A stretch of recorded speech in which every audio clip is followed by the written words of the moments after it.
Existe um livro que eu gosto muito chamado Deixar Ir, do Dr. David Hawkins, onde ele fala das escalas de emoções e ele fala de uma coisa muito importante, um tipo de emoção importantíssima chamada coragem. Ele diz que a coragem é o elemento que faz a gente sair das emoções mais primitivas e mais atrasadas para a gente subir para as emoções mais nobres, mais virtuosas, mais avançadas, que geram mais prosperidade na vida.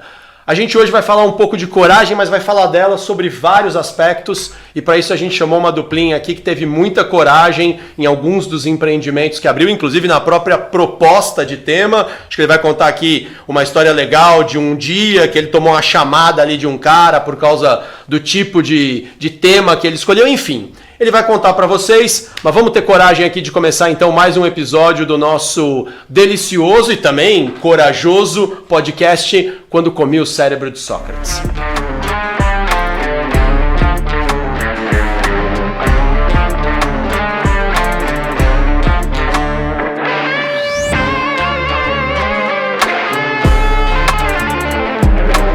Salve, salve, queridos, queridas! Mais uma vez estamos aqui para a gente bater um papo, para a gente conversar, para a gente trocar ideias. Mais uma vez eu quero lembrar todo mundo que a gente não está aqui para cagar regra, a gente não tem um comprometimento com o erro, pelo menos eu não tenho. Pailu, você tem comprometimento com o erro? Muito bem, esse é Pailu Soares. Comprometimento com o erro, o que é isso assim? Que erra? Nem sabe o que é. Nem sei o que é. Eu sei que eu erro e segue a vida, né? E vai. Se a gente falar bobagem, a gente vai ter a coragem de vir aqui e pedir desculpa e nos recolocarmos, mas o fato é que a gente vai falar hoje sobre essa misteriosa situação que a vida não nos dá trégua. A vida não dá trégua, a gente precisa aprender a respirar fundo e ir, o que não quer dizer que a gente vai de qualquer jeito. Para a gente poder falar sobre isso, além da minha presença, da ilustre presença do Pailu e do Júlio, a gente convidou duas figuraças, dois caras que eu acho que vão contar histórias deliciosas e a gente vai deixando o papo rolar. Então eu queria dar as boas-vindas pro meu querido Guilherme Matheus, o Gui. Obrigado. Gui, você foi o fundador da Mafiosa? Eu fui o fundador da Mafiosa. Comecei a Mafiosa em 2013 nas panelinhas, na brincadeira de homebrew e ali, fazendo cerveja em casa. E aí, como eu tenho formação de publicitário, depois fiz gastronomia, aquela coisa, né? A vida não dá trégua, né? Vamos indo. E aí, como eu não exercia a profissão de publicitário de fato, assim, né? Eu sempre gostei muito, eu comecei, além do hobby, além de fazer a cerveja, criar os rótulos, criar a marca, desde o começo. Então eu fazia cerveja e tal. E aí a gente fazendo cerveja de panela, você já viu como que faz cerveja em casa? E é meio Breaking Bad, assim. É meio... ou aqueles filmes de lei seca, que o cara faz moonshine no meio do mato e tal.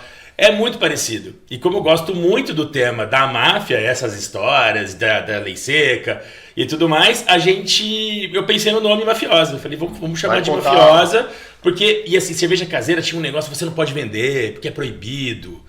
Porque, lógico que você não pode vender, porque você não tem um registro, né? Mas assim, porque é alcoólico, um negócio né? assim, tinha uma galera que não podia vender e tal.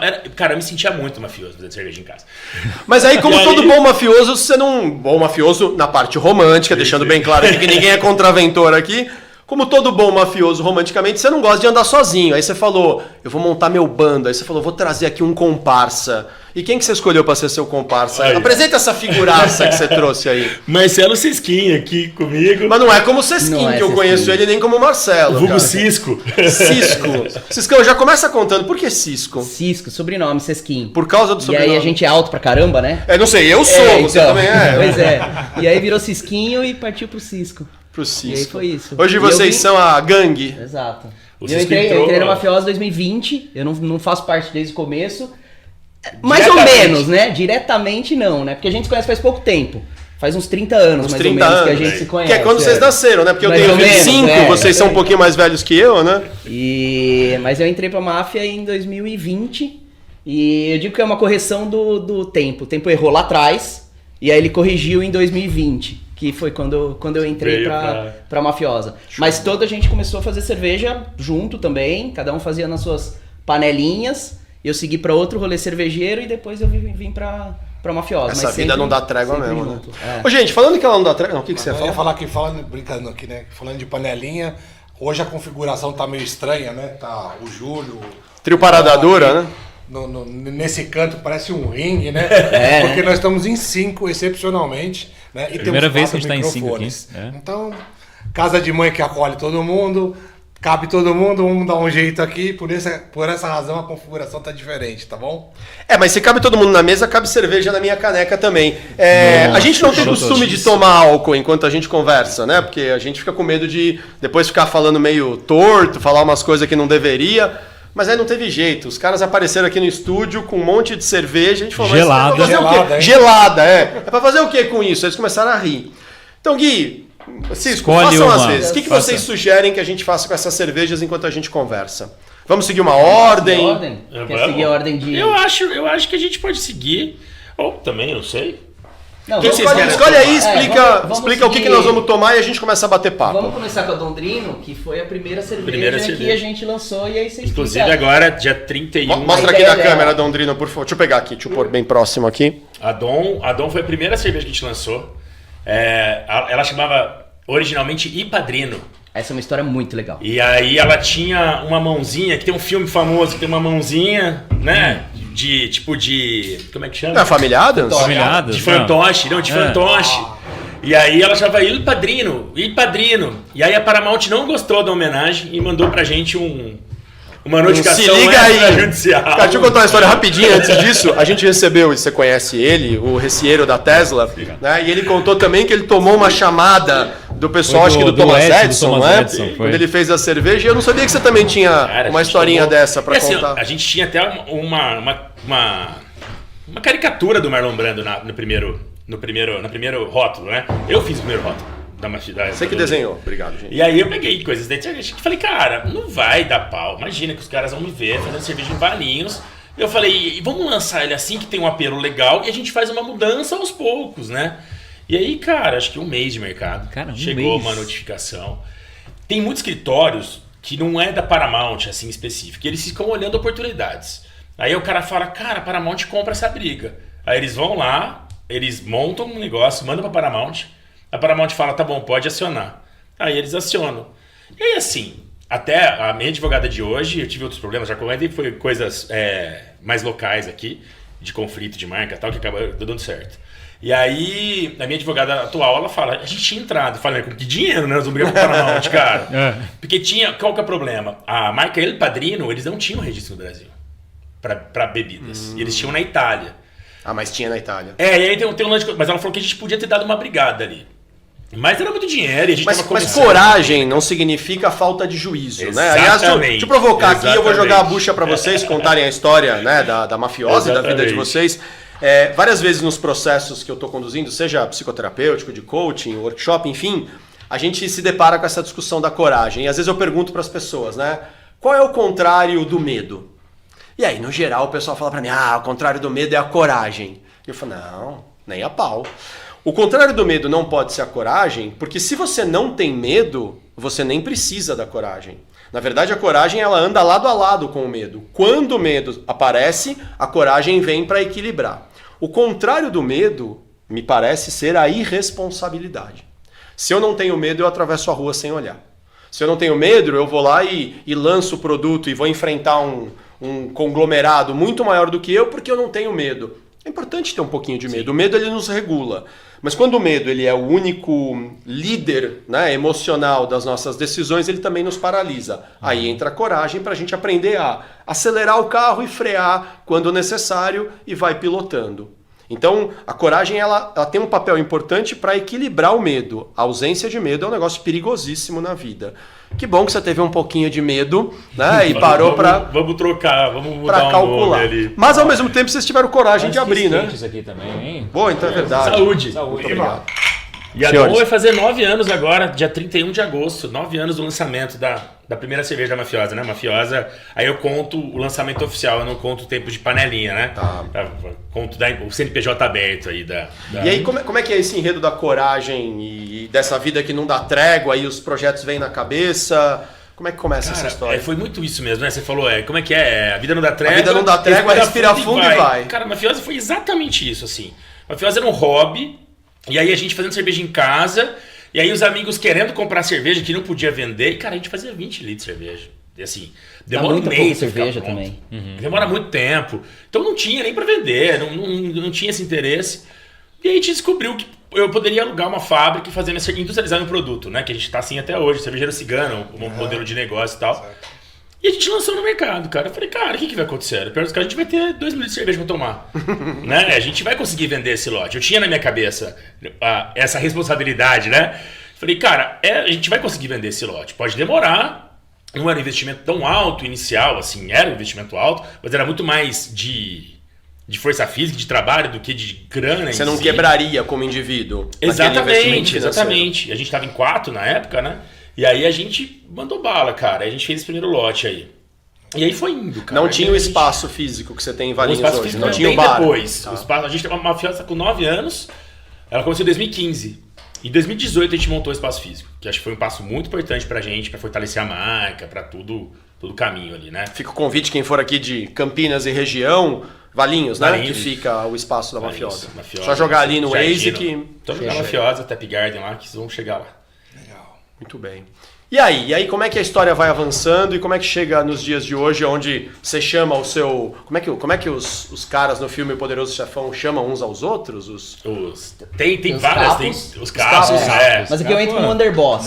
Underboss, olha que chique esse nome. Capo é o cara que você manda lá. Isso, você isso, mata o capanguinha lá. É Esse Underboss. aqui é Underboss. Como é que esse Underboss aparece, cara? O Cisco, o meu sobrinho era meu sócio também.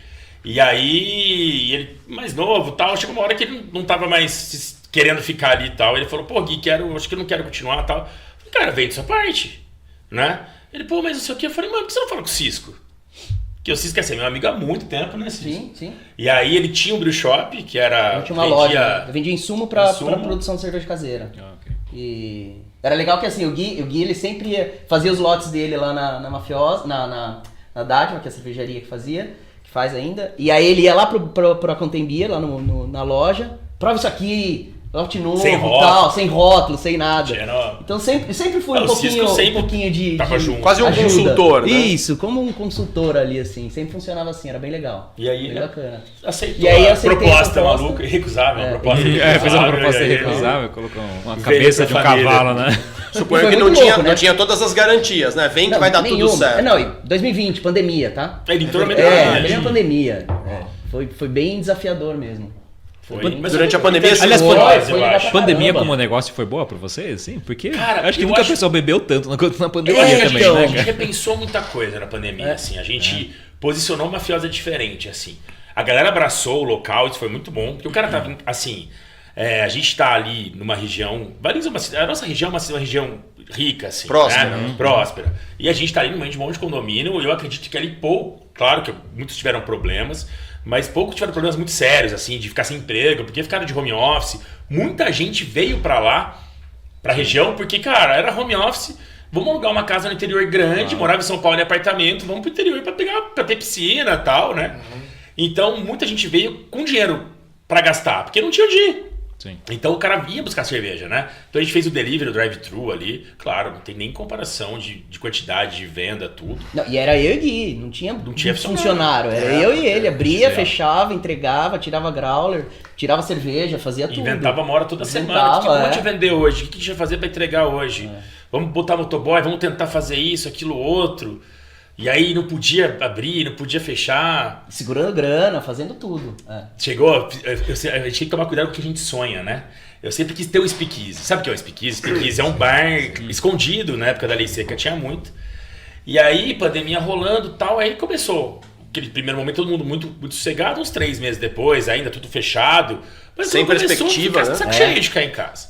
E tinha uns amigos meus, são amigos há muito tempo. Mas é isso, né? A gente conhece todo mundo há muito tempo, eles frequentam um bar e tal.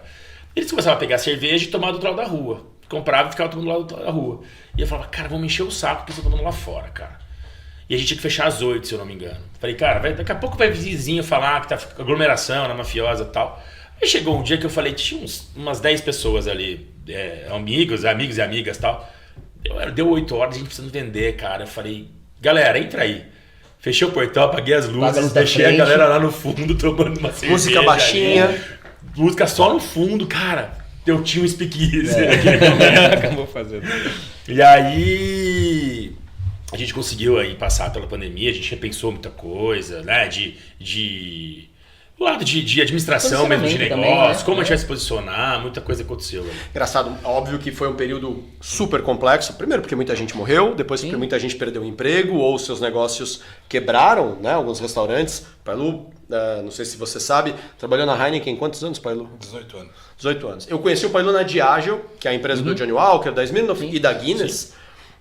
Em 2000, imagina, em 96, acho, 97, trabalhamos juntos e tal. Então o Pailu manja muito desse mercado de on-trade, né? De bares, restaurantes, baladas e tal. Certamente muitos lugares quebraram durante a pandemia, porque simplesmente não podiam, né, receber pessoas.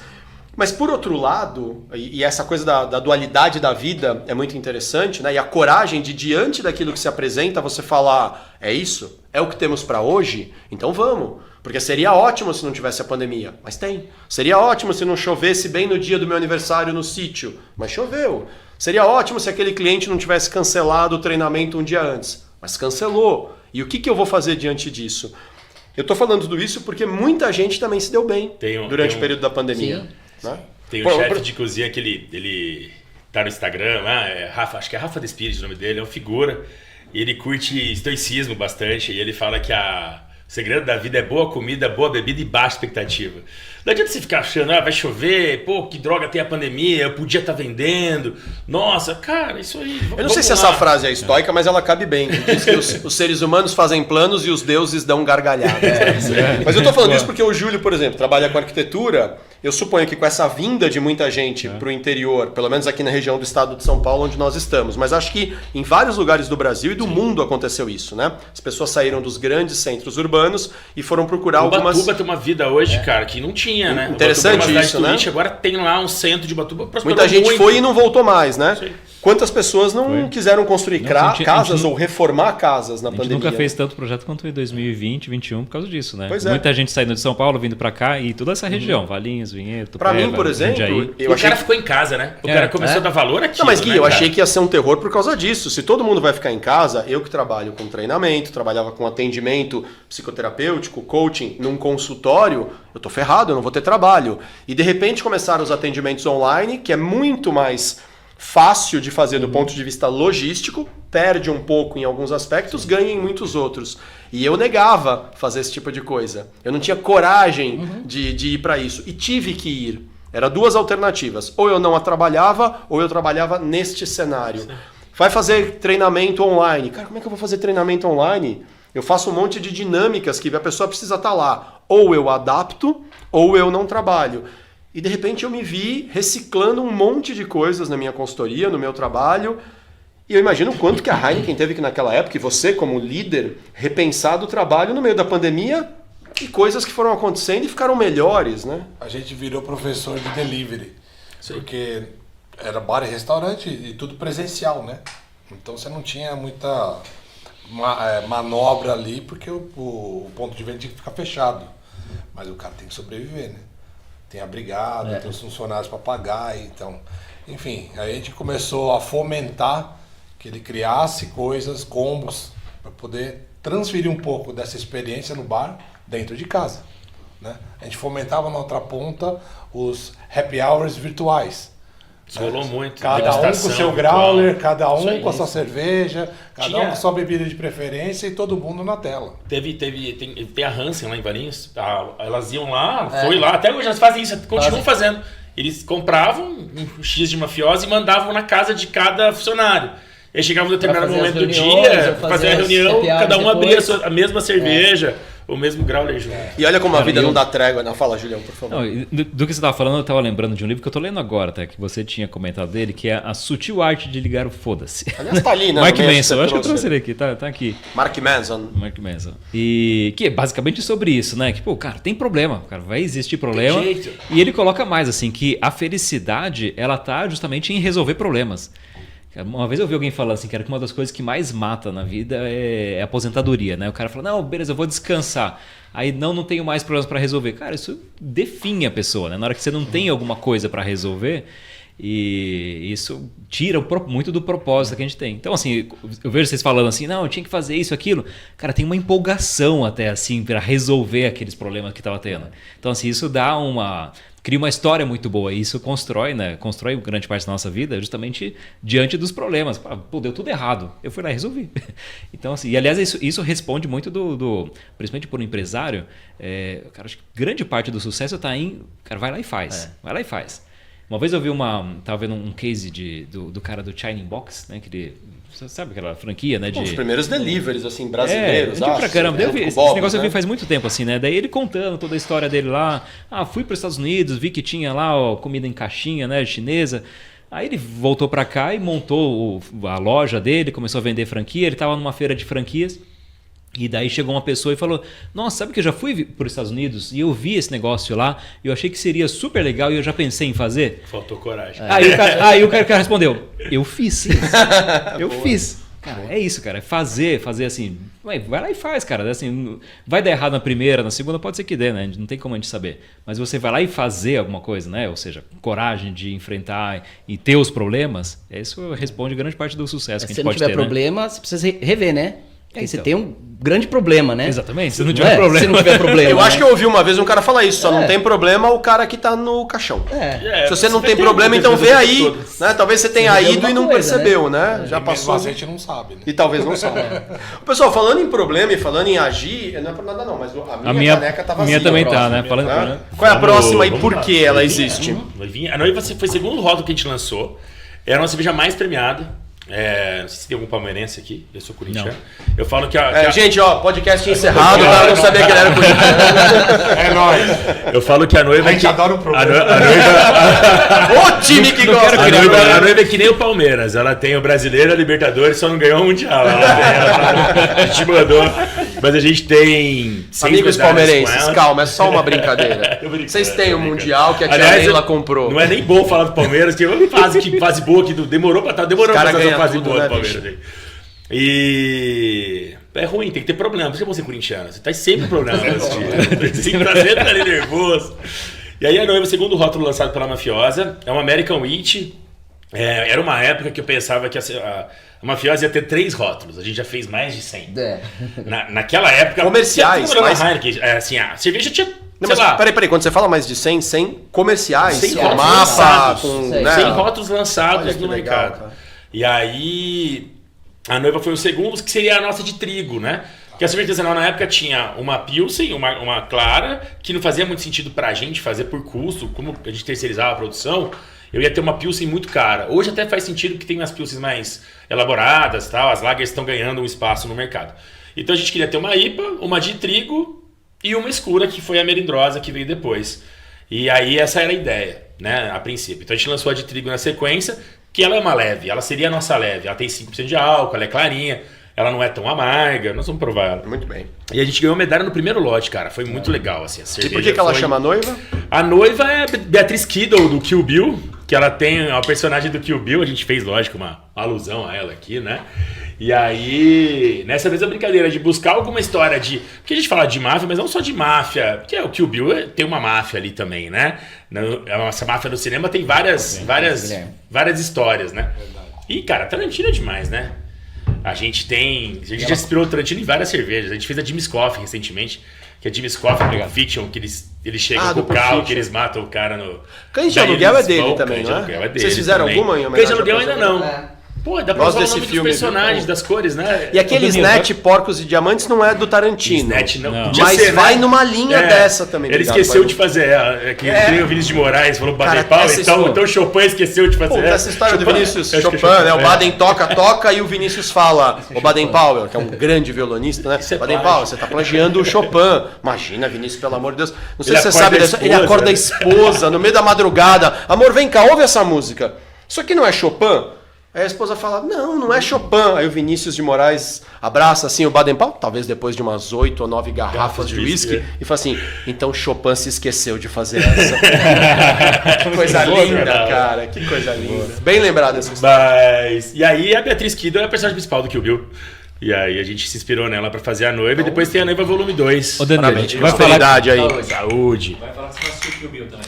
Cara, Kill Bill eu assisti, mas assisti uma vez e vou falar pra vocês que não lembro, assim, muito dos grandes pontos do Começa do com filme. casamento, não é? Ela começa com Começa com com casamento da noiva, é. E E é um esse dos cara, codinomes dela, né? É que, Oi? Um dos Gui, codinomes da Beatriz Kiddo. Cisco, esse cara é uma turma cinéfilo. fantástica. Não, aquele cara ali da ponta é cinéfilo. Esse cara já fez filme gosto. amador, ele manja, cara. Ele manja. E você sabe que Gosto. tem uma história que vai lançar o 10º filme do Tarantino agora, né? Ah, é? Mas não tinha fechado? Não, é Agora, o último. É o esse último. último diz a lenda que ele vai fechar Você sabe dessa história, todos né? Que o os filmes Tarantino. dele é um filme só. Ele- Que o Tarantino ele começou igual ele. Vou lançar só três né, rótulos. O Tarantino ele sabia quantos filmes ele ia lançar e todas as histórias, teoricamente, elas são amarradas. E Não tem sabia uma. disso, não. Agora tem vai um ser link o entre elas. desfecho. Tanto é que o Pulp Fiction. Ele faz alguma referência pro Kill Bill, sei lá, que lançou Que ele trocentos lançou anos. Cães de depois. aluguel, a Jack Fez- Brown fala de tal personagem, tem o mesmo nome. Tem Todos eles. depois vocês assistam no YouTube, tem um curta-metragem que é o Celton Mello e o Seu Jorge, que chama Tarantino's Mind. E eles estão num restaurante tipo do Pulp Fiction, e eles meio conspirando, e eles contam dessa teoria. E é fantástico. Acho que eu já vi Dois esse. Seu Bons Jorge atores, e né? Celton Mello, cara, é bom, assistam que é bem legal. Muito bem. E aí a noiva veio nessa homenagem. Aí veio a noiva na sequência, a gente ganhou logo de cara a Soft Beer Cup, que é um dos principais campeonatos aqui da América Latina. Aí depois a gente foi pro Brasileiro em Blumenau, ganhamos o Blumenau, Copa das Américas, ela tem 6 medalhas. E aí de 3 rótulos, chegando em 100, sem exagerar e sem tentar fazer disso aqui uma coisa muito didática, mas muito ali no movimento natural. Você olha em perspectiva, vocês olham, porque desde que você entrou, vocês devem... Estou fazendo aqui um cálculo meio português de padaria, eu tenho local de fala, tá? Que eu tenho cidadania portuguesa, então posso fazer auto-piada, mas deve ter participado já, Cisco, de uns 30, 40 rótulos mais, desde que você acho. entrou. Acho que mais foi porque Vocês Depois aceleraram que a gente mais nos entrou, últimos é anos. isso. Como é que é olhar em perspectiva isso? Quando você olha e fala, pô, eu tinha pensado em lançar 3, já lancei mais de 100. Vocês se acham meio doidos, assim, do tipo, cara, Totalmente doido. como que a gente fez Completamente. isso? o mercado de cerveja, o título desse podcast é o mercado de cerveja. O A mercado de vida não cerveja dá brasileiro trégua. é um adolescente, cara. É um mercado adolescente, artesanal, né? Sim. E assim, o mercado americano é muito mais maduro, mas ainda é um jovem ali. Embora a cerveja artesanal não seja uma novidade, tem cara que já chega no bar e fala, vocês ficam inventando moda de pôr fruta na cerveja. Eu falo, meu amigo, e na Idade Média se colocava fruta na cerveja. Quem inventou moda foi o Budweiser aí, que veio fazer uma cerveja igual pra todo mundo, né? E aí, o mercado de cerveja virou um mercado de lançamento, que eu acho péssimo, na verdade, porque você acaba, nem toda cerveja sendo ótima, né? A Dom tá no lote 41 42. lote, 42. Caramba. Então faz vezes 2, quase 100 mil litros de cerveja que a gente fez em Valinhos, né? Vendendo praticamente local aqui. E cada lote a gente fala, cara, agora faz tempo que a gente não muda, mas a gente foi ajustando ela. Então a gente mudava uma variável, pô, queria um pouquinho mais de aroma. Nossa, agora ficou legal de aroma, mas pô, eu queria diminuir um pouquinho o caramelo dela. Nossa, eu tô achando que tá faltando um negocinho, vamos limpar mais ela. E a gente chegou numa receita que a gente fala hoje, eu acho muito massa isso, que as pessoas não pedem uma IPA na mafiosa, elas pedem uma Dom. Acho que isso pra mim é um orgulho, cara, que nem o cara que pede uma Heineken, não vou tomar uma Heineken, não, vou tomar uma Dom, né? Lembra que você falou num episódio sobre as 10 mil horas, não era? Era isso que você falou? 10 mil horas para se tornar master, né? 100 mil litros, né? Pra se tornar Então, master. olha aí. Né? E aí virou um mercado de lançamento. Então a gente tinha, cara, o Riciero que já veio aqui, os caras fazem coisa o tempo todo. E tem cada hora uma maluquice nova, um estilo novo de cerveja, as pastry stouts, as pastry sours, smooths, e aí um monte de coisa de cerveja. E a gente teve que se adequar aí, né? A gente teve que começar a lançar. Sendo cigano é um pouco mais fácil, porque a gente não tem a fábrica, então você consegue fazer aquilo, você não precisa pagar a conta da fábrica, né? A fábrica tem que tirar a cerveja para produzir, né? Para se manter. E então a gente foi. Mas você tem que se adequar à agenda da cervejaria Tem. também, Não, né? sim. Mas assim, o legal da gente é que a gente não segue muito modinha hype do que tá na crista da onda do que os cervejeiros pedem. A gente faz o que a gente gosta de tomar e o que a gente acredita que a gente vai vender, assim, né? Então a gente faz rótulos e estilos muito diferentes do que todo mundo faz seguindo a onda do que tá acontecendo. Então deixa eu assim, puxar né? a sardinha. Fala, Desculpa, desculpa. mas dessa, né, são 100 mas lançadas diferentes- já. Lançadas, né? Diferentes Receitas, estilos, né? ou É. receitas, né? Teve umas cabeçadas, né? Pô, Teve. E aí, como é que faz pra corrigir o desvio? cara, assim, é muito difícil você fazer cerveja ficar ruim muito ruim, assim. Só se dá um defeito de fabricação e tal. Eu acho que eu já descartei 2 lotes, eu acho, na história da Mafiosa aí.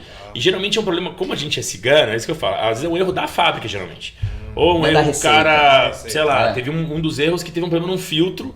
E aí entrou cloro na água cervejeira e aí dá um clorofenol, fica um cheiro de esparadrapo na cerveja. Cara, isso é descartar. O Vitor, que é o cervejeiro da fábrica, falou: Gui, não tem o que fazer. Eu não, mas eu vou tentar arrumar.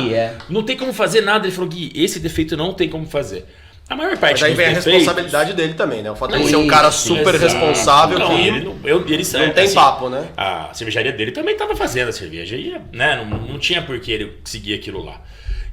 Então, assim, a receita ficando... a cerveja vai ficar boa, né? Ela pode não ficar o que você queria que ela ficasse. Então, assim, no Tap Room é muito legal isso. Porque daí, às vezes, sei lá, uma New England, ela tem que ficar turva. Ela não ficou tão turva, porque a maldita levedura não fez o que ela tinha que fazer direito ali, ou a gente errou alguma coisa. Cara, ela vai vender na cervejaria. Pode sair menos, tal, porque ela vai estar boa. Ela vai desviar do estilo, mas ela vai ficar boa. E a gente consegue corrigir muito no processo também, né? Também. E assim, uma coisa legal lá no bar é que a emoção que a gente passa pra vender a cerveja, vende muito mais, assim. Então a gente fala com... A gente, quando eu digo, é a gente, a brigada, todo mundo que tá lá trabalhando. Vende com uma emoção tão grande o negócio. O selling story. O selling story. Narrativa, com todo respeito, tá? Eu tenho certeza que o líquido tem um amor, tem uma dedicação enorme, e eu acho que vocês não iam criar nenhum produto porcaria. Mas se o produto pode até ser porcaria, mas se o selling story é maravilhoso... Exato. Cara, narrativa, né? Se você não tiver história, você não vende cerveja. Você bota a emoção na história. Deixa eu te contar uma coisa, quem já foi lá e quem não tiver a oportunidade de ir, porque às vezes mora em outro estado, né? A internet faz que a gente possa ter alguém assistindo em Taiwan. O nosso programa. Aliás, obrigado pelo pessoal de Taiwan que está nos assistindo. A gente recebe muita mensagem de... Brincadeira. Mas não, falando sério, tem uma coisa lá, por exemplo, que eu acho uma graça... que muda, por exemplo, o astral. Você chega lá, por trás do balcão, tem um taco de beisebol. O que está escrito no taco de beisebol? Saideira. Então, assim, é a graça de você perceber um detalhe. Pô, então quer dizer que se eu pedir uma saideira, eu vou tomar uma pancada no taco de beisebol. Você já entra no clima, na brincadeira, você começa a construir a tua experiência naquele lugar. Né? Aliás, vocês mesmos chamam o espaço lá de Giardino. Giardino. E vai pegando toda essa temática ligada à atmosfera mafiosa italiana. Sim. É isso, é a experiência. A piscina agora também, uma piscina. Só falta vocês dizerem pra gente que tem um segurança chamado Giuliano. A ideia. A ideia é boa, Giuliano, apaga. Muito Cara, bem. Ele cita mais um fator de sucesso, eu acho que é justamente isso que você falou, Cisco. Ontem mesmo eu estava reassistindo aquele vídeo do Simon Sinek. Sabe o que ele fala, Golden Circle? Você já viu esse vídeo? É muito legal, né? Cara, fenomenal. Que ele fala justamente isso. Fala, eu codifiquei o que todas as empresas que elas são referência, o que elas fazem de igual. E as bem-sucedidas, né? As bem-sucedidas. E bem resumidamente, ele falou, não, eles começam sabendo por que eles estão fazendo o que estão fazendo. Então aquilo que você falou, cara, a gente faz porque assim, porque eu gosto de cerveja, cara, porque eu gosto disso, eu acho que é importante, a gente não tá seguindo essa moda aqui, tá falando assim, olha, é assim é isso aqui que eu acredito. E as pessoas estão lá por causa daquilo que você acredita. Sim, então, eles confiam na gente. Na hora que você vende, não o produto, mas você tá vendendo, assim, o porquê você tá fazendo o que tá fazendo, isso aí é já outra metade do caminho andado, cara. A gente não vende cerveja lá, a gente vende experiência. Ele vai ter uma experiência de tomar esse copo. Ele tem experiência de tomar Londrina, noiva, tal. Até porque pode ter gente que vá lá e não tome cerveja. Tem. Sim, e é legal. Ou porque não toma álcool, ou porque não toma cerveja mesmo. É legal. Né? E às vezes a gente. Não toma por quê? Tem algum problema? Às vezes tem um problema com álcool, tal, com cerveja e tal. Não toma porque não gosta. Não, peraí. Não é que você não gosta, não achou a sua cerveja ainda. Prova isso aqui, prova isso aqui, prova isso aqui. E vai tentando achar uma forma de fazer essa pessoa entrar no mundo cervejeiro ali. Milhares de estilos de cerveja do mundo e variações desses estilos. É impossível você não gostar de uma cerveja. Você não gosta de álcool, aí é uma outra conversa, outra. Mas eu sempre falo, você não achou a cerveja que você gosta ainda. E é muito louco você ler as pessoas às vezes, né? A gente tem a Noiva 2, que é uma sour com maracujá. Né? Eu ia trazer, mas eu tô sem lata dela no momento. E é uma cerveja totalmente esquisita. Ela é azeda. Quando a gente lançou, os caras falaram, cara, o que eu tô ofendido de você chamar minha favorita de esquisita. Esquisita assim, é diferente. Ainda mais com maracujá, tipo, você tá misturando um negócio azedo com azedo. Salgado, né? O Indy toma Heineken, ele não curte muito artesanal, não curte IPA e tal. E a gente deu a nossa Hop Lager pra ele, mas a nossa Hop Lager ela é bem aromática. E eu falei, caramba, o que eu vou dar pra ele tomar? Eu falei, já sei, Noiva 2. Que é totalmente... Vou pegar o cara totalmente despreparado, ele não vai ter referência pra comparar. E eu falo do cu de burro, né? O cu de burro, sabe o cu de burro? É um drink, Você sabe eu o que é não cu de lembro. burro? Cu de burro é sal com limão. Isso aí em sim. boteco, a gente tomava o sal com limão, um golinho de sal de limão e cerveja em cima, né? Que nem fazia na latinha, na bundinha ali e tal. E a Noiva 2 tem sal e tem maracujá. Eu falei, já tomou cu de burro? Eu já, não sei o quê. Você gosta? Você gosta de maracujá? Gosta? Então toma. Pensa que é um cu de burro de maracujá na cerveja. Cara, ele adorou a cerveja. Que é muito boa mesmo. E o homem é mais difícil, né? Porque o homem... A mulher, ela tem o paladar mais sensível. Não mais sensível de ser fraco. De melhor mesmo, mais apurado. Historicamente, a mulher que cozinhava lá atrás, né? A mulher que tinha esse contato com as ervas. Vamos falar com tudo. tecnicamente? Tem a papila gustativa mais aguçada. Exatamente. É isso aí. E aí. E a mulher é mais aberta a provar coisa nova. Porque o homem tem aquela coisa do machismo ainda, aquela coisa, eu sou cervejeiro, sou brameiro, só tomo Heineken, não sei o quê. Eu tomo cerveja ruim, mas eu vou morrer tomando cerveja ruim. Exatamente. Então, isso mudou muito, né? Eu acho. Sim, mudou. Mas a mulher é mais aberta a provar coisa nova. Então, pra mulher é mais fácil você provar o tempo inteiro, dar uma cerveja diferente, assim. Mas é isso, acho que a gente fala lá, né? Eu falo pra galera que trabalha com a gente nos treinamentos, isso, de contar um pouco da história, do porquê da cerveja. A gente resgata estilos históricos. A gente tem uma série que é de Pre-Prohibitions, que é a Pre-Prohibition Porter, que é a Lawless, que eram cervejas que foram feitas antes da Lei Seca. E alguns historiadores falam, cara, ela continuou sendo feita, né? Durante a Lei Seca, escondido ali, obviamente, né? Era mais difícil, porque a cerveja demorava muito. Por isso que a gente fazia moonshine, né? Podemos dar spoiler? Pode dar pra O Cisco fez um curso agora, recentemente. Fala você. Mestre destilador. Então tô indo pra área de... Vamos começar a trabalhar com Destilação? destilação. também. A gente quer lançar um Mas sabe que moonshine engraçado? no final do ano. Eu tive na Zalaz, a Zalaz é uma cervejaria bem legal também, ali no Fabricião. sul de Minas, né? O Fabrício. É, É um cara, puta, genial, esse cara muito amoroso, recebe muito bem. E a primeira vez que eu tomei moonshine foi lá. É. E estranhei, porque aí de novo, olha que legal a questão da expectativa, né? Eu fui com uma expectativa, ele mostrou lá a garrafa, tal, e contou um pouquinho, eu fui achando que ia ser uma coisa. Aí não era. E aí o primeiro momento causa estranhamento. E aí você fala, pô, acho que eu não gostei. Pera, eu tenho duas alternativas. Ou eu já determinar, eu não gostei e eu nunca mais vou experimentar isso, ou a minha primeira experiência foi essa. Deixa eu agora ter uma segunda experiência, deixa eu aprender. Eu lembro um exemplo curioso de uma outra área, música. A primeira vez que eu ouvi o disco do Chico Science e a Nação Zumbi, 1993 ou 94, alguma coisa ali, eu não gostei, cara. Eu comprei o CD, eu lembro que eu ouvia uma música deles ali no clipe que passava na MTV, que era A Cidade, gostava, mas quando eu ouvi o CD, sabe quando você ouve e fala, puta, que bosta, cara. Pô, gastei dinheiro à toa aqui e tal. Hoje, eu acho o disco espetacular do começo ao fim. Mas talvez Então, o problema seja você na época. Eu não tinha, Ou talvez, você. repertório. Não tinha né? repertório pra- exatamente. Então, talvez Não aqui... tinha maturidade pra Isso isso. aí. Mas é isso Você não mesmo. tava pronto pra ouvir é aquilo. a coragem de entender que nós não estamos prontos. Nós não estamos prontos em nenhum momento da vida. Hoje eu tô aqui falando com vocês, baseado num repertório que eu tenho, etc e tal, Pailu também, Julião. Se a gente gravar esse programa daqui 2 anos, eu talvez venha com outras ideias, eu talvez discorde de mim mesmo. Eu acho que aí a gente conecta com a questão da coragem, que é a coragem de se entender um ser em processo de transformação. A gente não se acaba nunca. Outro dia um cliente perguntou para mim, você é daqueles psicoterapeutas que acha que a terapia acaba quando? Quando que você morre, assim, só para eu ter uma ideia. Né? Não quer dizer que o cara precise fazer psicoterapia, sessões para o resto da vida. O próprio indivíduo pode dizer, eu preciso de um tempo, tô tranquilo. né? Agora eu tô tranquilo, eu tô sem grana, eu tô sem tempo. Agora, quando que a gente precisa trabalhar a elaboração da nossa psique? Olha, todo dia que você viveu uma experiência nova. Eu nunca vivi o dia de hoje antes. Hoje é a primeira vez que eu vivo, né, este dia, este encontro. Então, a gente vai agrupando experiências. Então, toda hora a gente precisa entender, claro que algumas coisas são mais dramáticas, outras nem tanto, quem sou eu a cada dia. Pois é, aí vem a questão da coragem. O Júlio chamou a atenção, né, da pergunta do porquê que o Simon Sinek faz no Golden Circle, e você tinha falado sobre não seguir a modinha. Né? A gente olha para o mercado, Claro. de novo, né, o juízo. Sim, né? sim. não tô nem aí. Não é inconsequência, Responsabilidade. né? Não é- Exato, não é não é o irresponsabilidade. inconsequente nem irresponsável. Mas eu não vou ficar aqui com medo de arriscar, porque senão o medo me paralisa. Com o ser humano é a mesma coisa. A gente precisa ter a coragem de olhar no espelho, fisicamente ou psiquicamente, e conseguir responder a pergunta: quem sou eu? que eu vim fazer nesse mundo? Aí a gente vai de novo entrar na questão do propósito, né? O Pailu já tinha cantado a bola que esse tema ia começar a aparecer aqui nos nossos programas, né? Pois é. E voltando nos problemas lá, eu já citei isso aqui também, né? Mas o Viktor Frankl, que tem aqui, eu adoro assim, a definição de sentido da vida que ele dá, que é justamente você dar boas respostas para as perguntas que a vida está te fazendo naquele momento. É isso, cara. Assim, o sentido que minha vida tem hoje é totalmente diferente de há 15 anos atrás. Por quê? Porque a vida estava fazendo perguntas diferentes. Quando eu não tinha filhos, quando eu tinha acabado de casar, quando... sei lá, completamente diferente as perguntas, né, os problemas que eu tinha.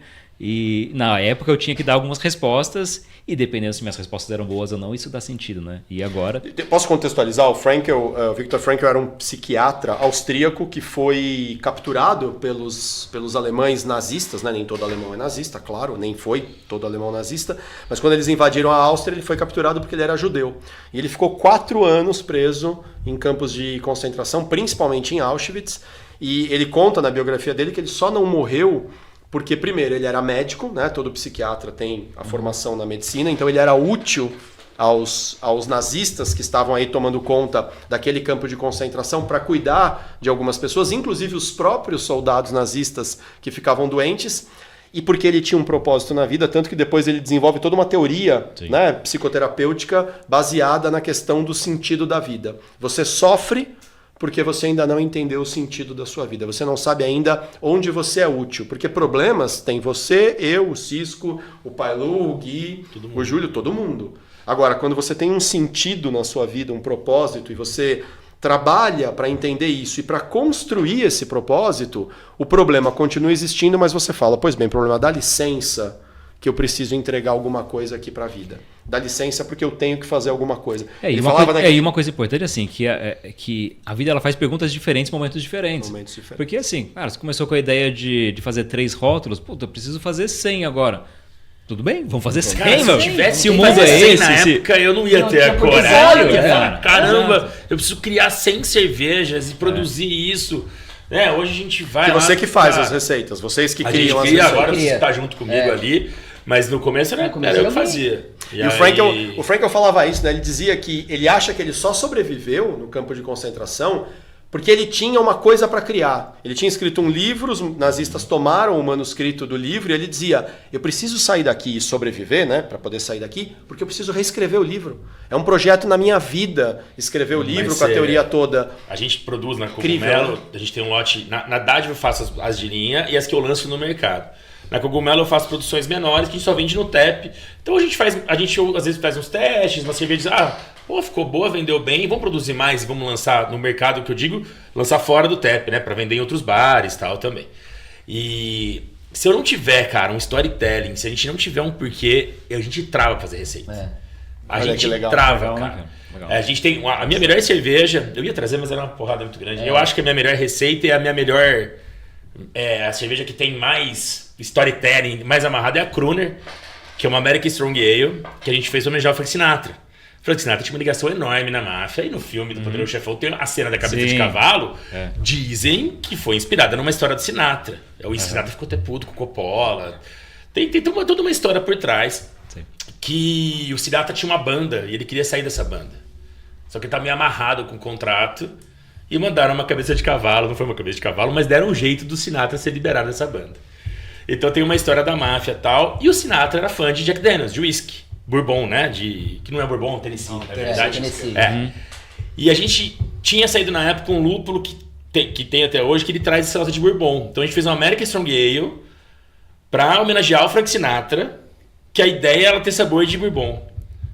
Então, assim, que aqui é mais azulado, né? Tem um Kruner mesmo. A gente fez um Kruner, é lindo esse desenho. Então, uma cerveja que a gente faz todo ano. A gente faz, acaba o chopp, acaba as latas, a gente faz de novo. Tipo sazonal, eu diria assim. Que eu acho que é a melhor receita da mafiosa, assim. A melhor cerveja, a melhor storytelling. O quê? Vai milho mesmo? Ela não vai milho. Não. Ela não vai milho. Porque precisava ter corpo nela, né? O Bourbon tem que ter 51%. Mas a ideia é trazer o sabor de caramelo, que o Bourbon tem uma nota de caramelo, baunilha. Coco, né? E madeira, né? Esse lúpulo dá madeira sem ter madeira, ele dá um toquezinho de amadeirado. Mas assim, eu fiquei curioso. E essa terceira lata tem gosto de quê, assim? Não sei, eu tô aqui me perguntando, assim, só uma curiosidade, assim. E o nome dessa ficou bem legal também, é a Brasília Hop Dealers, que é o seguinte, temos lúpulo no Brasil, cara. Brasileira. Quem diria, né? Há 20 anos atrás. Quando eu comecei a fazer cerveja, aquelas coisas que mudam, assim. Lúpulo no Brasil era uma ironia, assim, uma idiotice, cara. Cara, a gente tem lúpulo no Brasil e o lúpulo tá bom. Teve a Copa de Lúpulo aqui, inclusive ela foi medalha de ouro na Copa de Lúpulo. Foi a Copa para premiar os produtores de lúpulo. A gente foi jurado, teve um congresso lá. Cara, a qualidade do lúpulo de um ano pro outro, a gente foi o segundo ano que a gente tinha jurado. Cresceu Muito bom, exponencialmente. muito legal. Inclusive um cultivo bom de lúpulo na Serra da Mantiqueira, né? Sim? Sim. Cara, a gente tá usando aqui lúpulo de Tapetininga. O Entrevilas é um dos lugares O Entrevilas, que o foi Marcelo pioneiro, foi um dos primeiros A ali. gente teve lá, o lugar é lindo. Começaram inclusive, no- né? Do Rodrigo, né? É Rodrigo, né? Rodrigo? É, Rodrigo. Ó, vou passar pra vocês aí, pra vocês olharem. Por favor, faça as vezes Vamos lá. gentilmente. Muito obrigado. Passa pro pai Lu. Obrigado. Essa é a Hop Dealers. E aí é o seguinte, agora a gente tem produtor de lúpulo no Brasil, a gente usa aqui o lúpulo de Tapetininga e a gente usa umas soluções de lúpulo que são extraídas de lúpulo brasileiro também, então uma solução de amargor e uma de aroma, que é feita aqui na Unicamp, a Kalamazoo, uma startup da Unicamp, que são amigos nossos. Ah, que legal. E aí eles A chegaram... gente fala aqui porque nós estamos gravando em Barão de É, Geraldo, verdade, né? é. No bairro Aqui de tão pertinho. Campinas, do lado da Unicamp. E aí a gente queria fazer uma cerveja clube brasileiro, imagina. Porque, cara, tinha que fazer uma cerveja clube brasileiro, né? Ia ter a Copa de Lúpulo, não sei o que, e a gente, pô, como vai chamar a cerveja? E aí ele chegando assim na Mafiosa com uma caixinha pra me entregar o lúpulo, assim, tipo, como se fosse meu dealer, né? Ele tava me entregando, né? Como se fosse um ali, né? traficante ali, a caixinha escondida. Aí a gente Ele entrou no clima da mafiosa, da narrativa da mafiosa. Não, ele foi entregar mesmo pra usar a cerveja. Ah, Mas não aí eu foi olhei e pensado. falei, cara, vamos chamar de hop dealers, tipo, os caras que estão fornecendo o lúpulo pra gente. Ia ser uma sazonal também, já tá no terceiro lote, porque ela ficou fantástica, uma cold IPA, é um estilo mais novo, que ela é uma IPA bem leve, vai milho, inclusive, na receita. E então o lúpulo aparece muito, assim, e é 100% lúpulo brasileiro. Meninos, deixa eu Boa. pedir uma coisa pra vocês. Gostei porque dela, aliás, hein, cara? Eu não, Gostou? não sou muito Vou fã provar. de IPA, não, mas ela tá... Ela é Amargor super legal, porque ela baixinho, não... É, aromático, Tem gente que pode estar nos assistindo e não entende exatamente o processo todo da cerveja e especialmente não entende o papel do lúpulo. Às vezes se fala muito do lúpulo. Conseguem dar uma breve explanada? O que é o lúpulo e qual o papel dele na cerveja? Fala? Vamos lá. Bom, cerveja basicamente são 4 ingredientes: água, malte, lúpulo e a levedura, né? O malte ele traz bastante sabor, cor também pra cerveja. Então cervejas mais escuras, tem que a gente vai abrir daqui a pouco uma cerveja escura, traz bastante nota torrada, dependendo O malte é o cereal começando a germinar, né? Ele ainda é o cereal que pode ser, pode ser o milho, pode ser Isso, cevada, qualquer né? cereal Trigo. pode ser qualquer cereal. malteado, é um processo, né? Boa. O processo de malteação se faz com cereais, né? Pode ser cevada, pode ser sorgo, pode ser milho, pode ser centeio, enfim. O lúpulo ele vai trazer duas principais características ali, né? O aroma e o amargor da cerveja. Então ele, colocando em determinados momentos ali do processo de produção, ele vai trazer esses sensoriais. O que, ali, que é né? o lúpulo? O lúpulo é uma flor. É uma flor. É uma flor, Parente de uma da trepedeira. cannabis. Parente direta da cannabis. E dá o cachofra também? E dá o Do cachofra, do formato. Ou não? Ou é só Não. parecido? Ele Porque tem Mas que o ser lúpulo é feminino, né? É uma fêmea. o macho não dá- o macho não dá flor. Entendi, entendi. E aí variedades, tem variedades O lúpulo ele tem, infinitas. além ali, das né? variedades diferentes, ele tem um lance de terroir também. É muito interessante isso. E, tipo, tem o Magnum, que é o lúpulo alemão, que é lá de Hallertau, uma região super boa de lúpulo, que ele geralmente é pouco aromático, não tem aroma frutado, nada. No Brasil, a mesma espécie, mesma planta, tá dando um frutado fantástico. Pelo assim. tipo de solo, pelo Exato. tipo de Então, temperatura. o Magnum você usaria para um amargor e agora você pode usar para fazer uma IPA, por exemplo. Assim. Mas e Muito aquele louco. papo que, pelo menos quem gosta de cerveja e pesquisou um pouquinho mais, ouvia alguns anos atrás de que o lúpulo só cresce numa determinada latitude do planeta, que era mais ou menos a região ali da Alemanha, da República Tcheca, uma parte dos Estados Unidos, e que aqui o Brasil não tinha latitude, porque a temperatura era muito alta. Isso está caindo por terra. Mas hoje com a tecnologia do agro ali, mudou bastante isso. E porque Já não era consegue- temperatura o lance, né? O lance é luz. É luz. É luminosidade. Nesses lugares, o tempo de exposição ao sol é maior. Hoje em dia, com LED, você consegue simular isso. Cara, o Brasil tá tirando 2 safras por ano. Os americanos estão malucos. Porque, cara, isso é muito bom pro negócio. Nós estamos falando Os aqui caras da- tiram 1 safra por ano. Agora o cara tá tirando 2 safras de qualidade as 2 safras. Ou seja, a coragem de desafiar a crença Fazer- limitante. Uhum. Exatamente. E de ter, né? Cara, vamos plantar lúpulo. O Fernando da Ira Hops, ele tinha a fazenda da família que tem pitaia, tem bastante frutas exóticas lá. Cara, e ele pegou e começou a fazer lúpulo, dar lúpulo. Ele foi campeão as 2 vezes, né? As 2 da Copa vezes, de Lúpulo. É um cara muito massa, assim, muito Pede bacana. pra esse cara te contar a história da vodka que ele tá trabalhando, que também tem aí uma disrupção. Mas, enfim. Eu resolvi empreender depois de muito tempo no mundo corporativo com uma vodka. E vodka, você sabe que tem um leque gigantesco, né? Inclusive se discute muito se a vodka nasceu na Rússia ou se nasceu na Polônia. E até hoje não tem isso definido, né? E a melhor vodka do mundo é a que você mais gosta, né? Lógico. Todas as bebidas. Qualquer bebida, todas as Tem bebidas. sempre aquela discussão que não acaba nunca mais. Mas, enfim, a gente encarou um desafio aqui no Brasil de produzir uma vodka totalmente brasileira, né? E de qualidade, ou seja, de qualidade elevada. E totalmente orgânica, né? Então a gente está num caminho de provar que brasileiro precisa ter orgulho de si próprio. A gente é muito paga-pau de A estrangeiro. gente é muito. Muito. E é uma questão de entender que a gente tem uma riqueza, principalmente no agro, né, de coisas que podem entregar uma qualidade muito superior. Então, a própria cana que a gente brinca, né, que hoje tudo está pautado em ESG, né, e o ESG diz que a gente tem que ser ecologicamente correto. A cana de açúcar, não sei se vocês sabem, ela já se acredita de cana do seu nascimento até a colheita. Ela absorve todo o gás carbônico do ar, entendeu? Então, assim, tá se acreditando no próprio plantio, né? E na hora de fazer, é orgânico, enfim, não faz nenhum agrotóxico.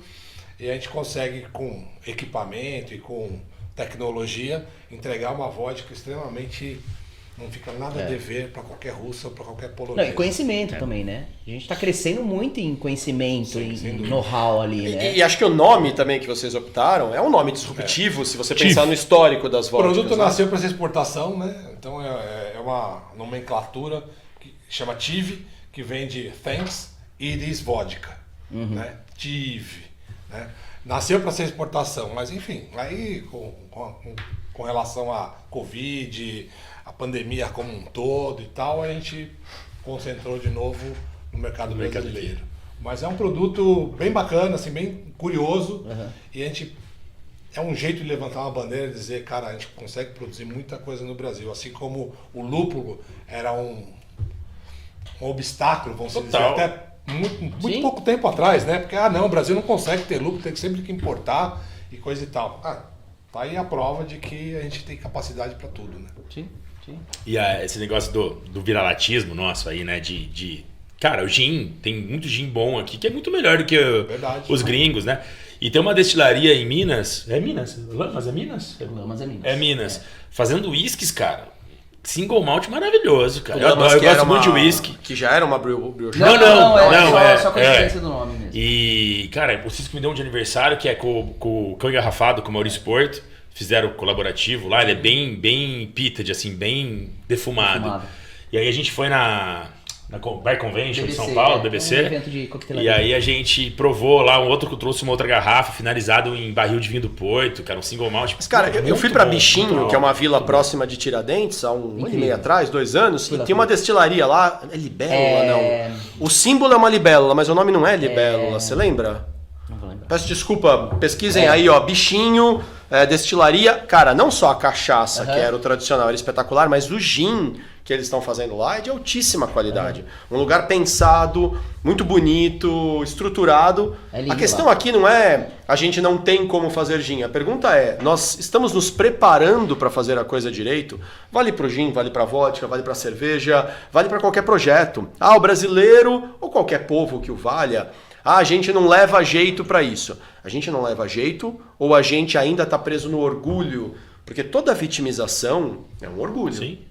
Quando a gente fala assim, vou dar um exemplo aqui que a gente já falou em outros programas, mas eu adoro uma polêmica que gere, né, algum tipo de reflexão.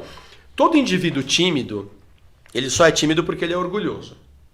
Se ele não fosse orgulhoso, ele não era tímido. O pessoal fala assim, como assim? Né? Poxa, o cara morre de vergonha e você vai dizer que ele é orgulhoso? Sim, ele morre de vergonha de quê?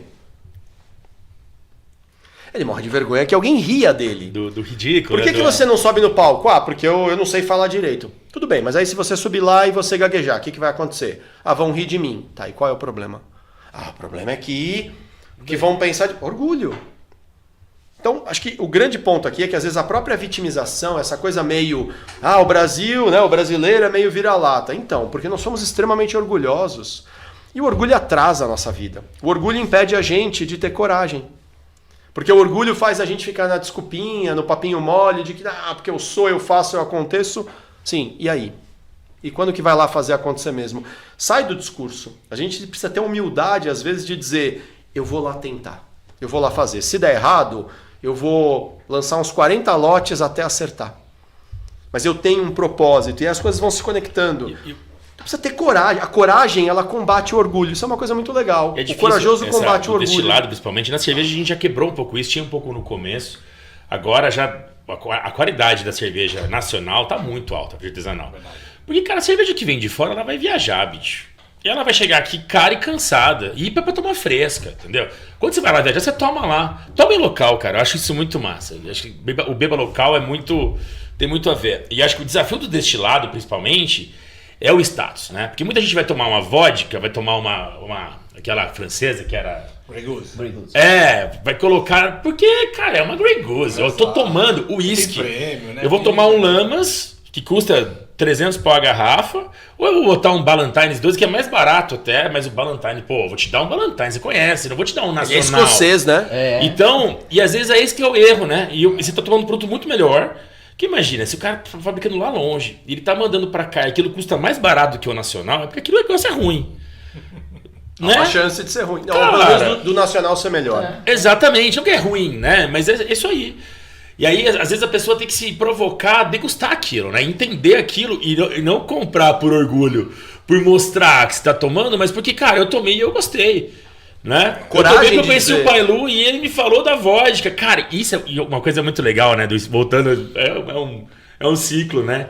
Às vezes a gente conta alguma história no bar, a gente faz alguma coisa e o cara vai levar a lata e ele vai contar a mesma história pro cara no bar. Ele vai continuar contando aquilo, né? Ele vai chegar em casa e ele, cara, essa vodka aqui, ó, conheci o Pailu num podcast, aí ele me falou, é ele que faz, olha que massa, é orgânico, não sei o quê. E aí você vai criando uma marca, né? Tomara que daqui a um tempo a gente seja reconhecido pelos... É o storytelling. É o storytelling, é. Bom, senhores, a vida não dá trégua, a gente uma hora vai ter que acabar esse papo e, portanto, pessoal, fiquem tranquilos, mais umas 9 horas a gente acaba, mas brincadeira. Eu quero provocar um negócio seguinte, a gente tem que acabar o papo, a gente tá falando sobre a vida não dá trégua e eu quero trazer uma frase que o Pepe Mujica, ex-presidente do Uruguai, falou recentemente quando ele deu uma entrevista anunciando que ele tá com câncer de esôfago. Achei essa frase bonita, ela é poética, mas ela também é uma porrada. Então, já que eu vou dar uma porrada aqui, você não quer falar dessa última aí, que você falou que era uma das Vou deixar mais o Cisco falar dessa pauleira, aqui, e aí eu falo a frase e a gente toma e bate um papo para fechar essa conversa toda. Essa é uma última stout, é uma cerveja que vai bastante aveia. A gente usou 40% de aveia, até legal que a gente falou com o cervejeiro lá da fábrica, falou quanto que a tua panela aguenta de aveia, porque aveia é um cereal que Denso, né? é denso, forma uma camada pesada assim na panela. Vídeo mingau de aveia, né? Que a gente exato. faz. E aí fica difícil a filtração, a parte do processo. Aí ele falou, 40% é o mato. Tá bom, vai ter 40% na receita. Aí começamos a fazer a receita com 40% de aveia e aí decorremos com a receita, né? É uma cerveja escura, bem cremosona mesmo, assim, bem clássica. Bastante nota de café, bastante nota de chocolate amargo, assim. É incrível, assim, é bem legal. E assim, essas notas vêm todas do malte. Do malte, ela é uma cerveja isso, puro malte, não traz sei se isso, seja uma exato. vantagem, mas ela não é puro malte que tem aveia. Né? E o que significa The Oath? The Oath é o juramento, né? Aquela coisa do comprometimento com a família, né? Com os valores. E olha que legal a frase do Mujica. Enquanto vocês servem aí, ele disse o seguinte, dentre outras coisas que ele disse, uma hora ele soltou essa pérola. Ele falou assim, a vida é bela e se gasta. É muito louco isso, né? A vida não dá trégua, né? Ela te oferece uma série de oportunidades, mas ela não vai esperar que tudo esteja pronto para você, ela não vai esperar o dia que você esteja totalmente disponível para que as coisas aconteçam. A vida é bela e se gasta, né? Especialmente o tempo. Então, às vezes a gente tem esse juramento, né? Esse comprometimento com aquilo que a gente acredita, com o nosso propósito. Vocês quando disseram, não é que a gente não olhe para o mercado. Vocês têm que ter coragem de olhar para o mercado, mas eu não vou fazer só o que a modinha está mandando. Eu vou fazer um pouco do que eu acredito, um pouco do que o meu propósito está pedindo. Mesma coisa no escritório de arquitetura. Se você só for fazer o que a modinha manda, daqui a pouco vocês não têm uma identidade. Se eu for fazer tudo que meus clientes pedem, tem horas que eles me pedem coisas que eu acho que vai dar errado. Não, você vem aqui e fala desse tema com esse público. Por quê? Ah, porque está acontecendo isso, isso e isso aqui na nossa empresa. Mas não é isso que vai resolver a questão. Pô, mas se você não fizer, e eu já perdi projetos, porque o cara falou, mas é isso que eu quero que você faça. Eu disse, então não é para mim. Porque você está pedindo para que eu dê açúcar para o diabético. Eu não vou fazer isso.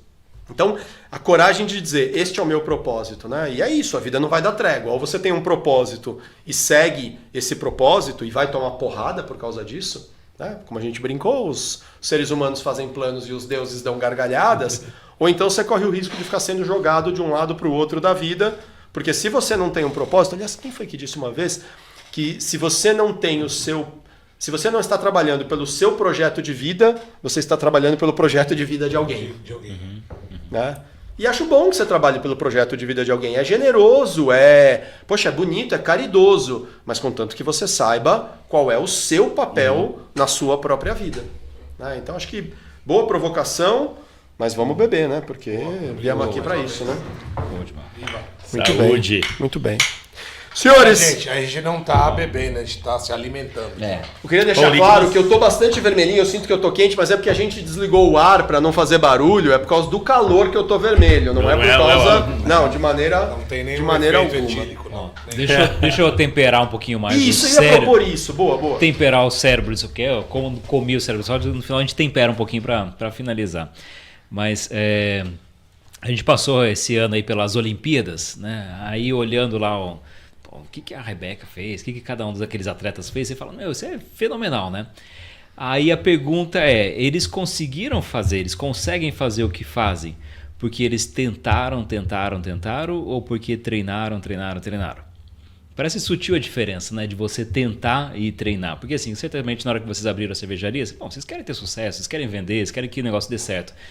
E isso seria a tentativa. Mas assim, não é a primeira que vai dar certo, às vezes não é a segunda. E, cara, qualquer negócio, qualquer empreendimento, raramente o negócio vai deslanchar no começo. É igual a gente, cara. A gente tá no episódio 40 aqui, divulgando entre os amigos. Tá? A gente não tem uma baita de uma audiência, mas... Bem, a gente gostaria que tivesse mais pessoas fazendo, mas assim, isso ainda assim não desmerece o trabalho que a gente faz. Por quê? A gente está nesse processo todo, assim como vocês fizeram, assim como a gente está fazendo, como estou fazendo, treinando. A gente está treinando. Quanto que a gente já corrigiu, né? Nesses a gente 40 episódios? está treinando, a gente faz, acerta, erra, faz um pouquinho melhor na próxima vez, e isso é treino, cara. Vai se preparando. Isso que a gente tem que encarar, cara, que na vida assim, a gente não pode ficar tentando, falar, vou correr uma maratona, voltando nas atividades físicas. Não tem como você simplesmente falar, não, amanhã eu vou sair correndo uma maratona. Você não vai. Tem que se preparar. Você tem que se preparar, você vai treinar, você vai começar aos poucos, você vai tentar fazer uma cerveja, fazer duas. Daqui a pouco tem 100 cervejas Tem uma cervejaria belga que eles fazem as lambiques, que são cervejas de fermentação espontânea, histórica, cervejaria de 1900, está na 4ª geração da família cuidando. E no meio das barricas tem uma frase que é assim, o tempo não respeita o que é feito sem ele.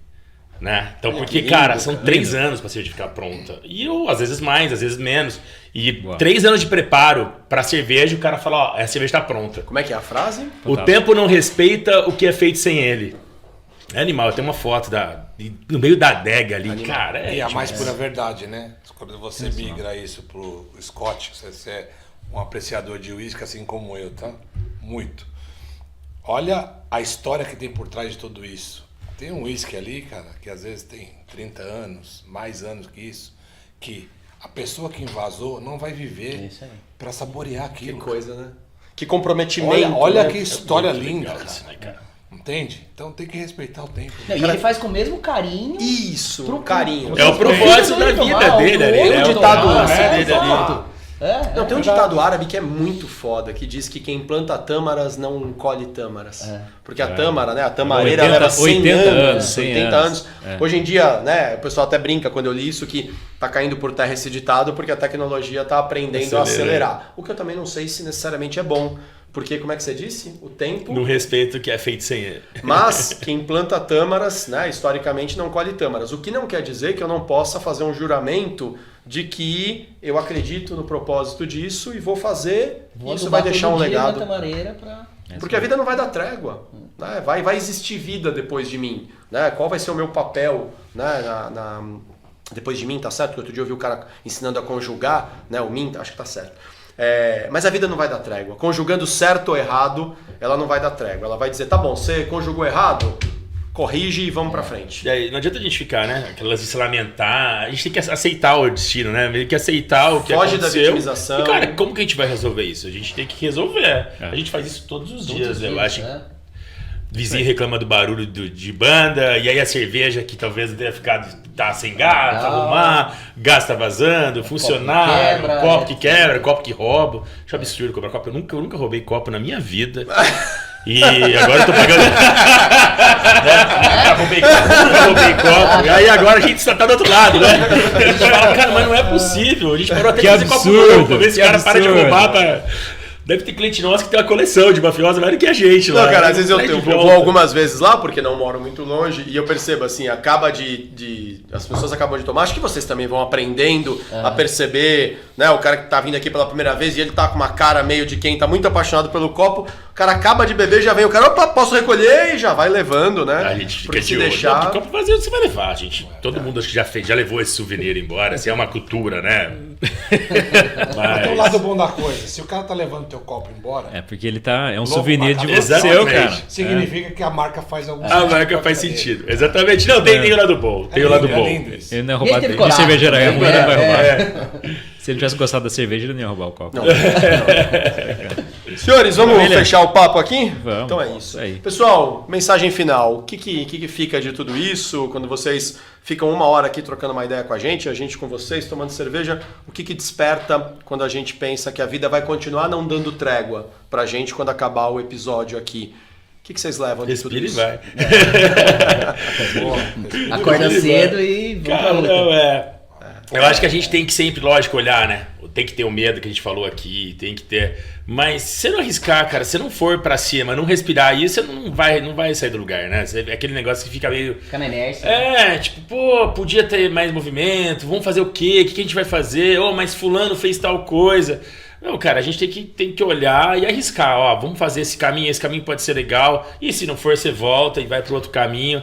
Né? Eu acho que o importante é sempre se manter em movimento aí, você não pode parar. A gente faz muito Fantástico. isso. Se mantém em movimento. Escolha bem as batalhas. Vai dar medo? Vai. Tá com medo? Vai com medo mesmo. Vai com medo mesmo. Excelente conselho, vai com medo mesmo. Isso aí.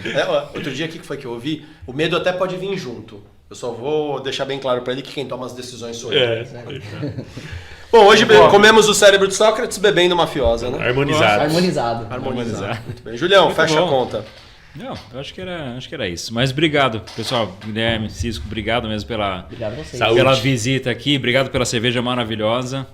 E muito sucesso para vocês. E quem tá ouvindo, por favor, passa lá, se estiver por aí. Vale a pena. É isso aí. Valeu, Viva gente. Aí. Saúde. Valeu. Saúde, gente. Voltamos semana que vem com mais um episódio do... Quando comi o cérebro de Sócrates. Até a próxima. Valeu.